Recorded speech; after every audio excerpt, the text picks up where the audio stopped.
It's really gratifying. I think, you know, I am a big reader and I'm also a big film goer. And I think as a reader and as a film goer and as an author, you all want the same thing out of an adaptation of a book that you love, which is that you want that same experience.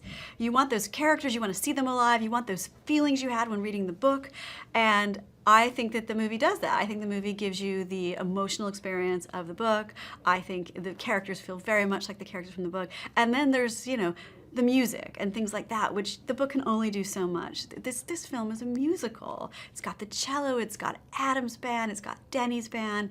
All of that is just fantastic. So I personally was really proud of it as the author, but also just as somebody who likes to go to see movies. Like, this is the kind of movie I want to see.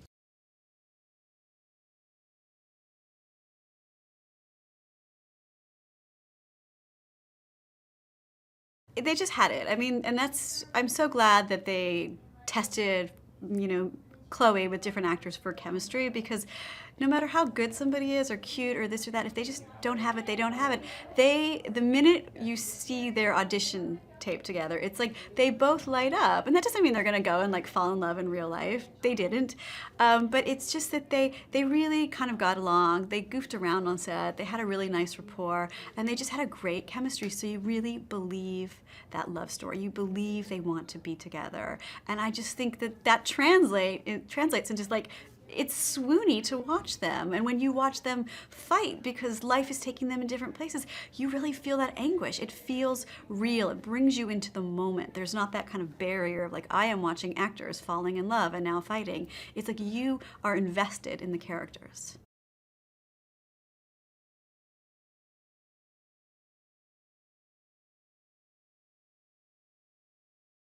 I didn't even realize I had made it its own character until people read the book after, like, wow, there's so much music. And I'm like, oh, wow, I really kind of name dropped a lot of bands. It's a little obnoxious there. And then I realized even the characters, the way they speak, it was a musical. Like, Mia describes things in musical terms, which is when you're in a character's head and they're a musician, you kind of do that. It was one of my favorite things about the film is the music, because there's only so much you can ever do on a page. And RJ is a music lover, and he understood this from so many different angles. And so seeing the music come alive, seeing, you know, just even from the opening scene where the family has like music on and they're getting ready to go to school, and Mia practicing her etudes and getting better as a cellist, and her beautiful Juilliard audition scene, and then Adam seeing going from this grungy little club to bigger clubs to really a band on the rise. It all felt great. And the music, like when I saw some of those scenes shot, I couldn't get the songs out of my head. Like, they were earworms. I just kept humming them, so I'm really excited for the soundtrack to come out.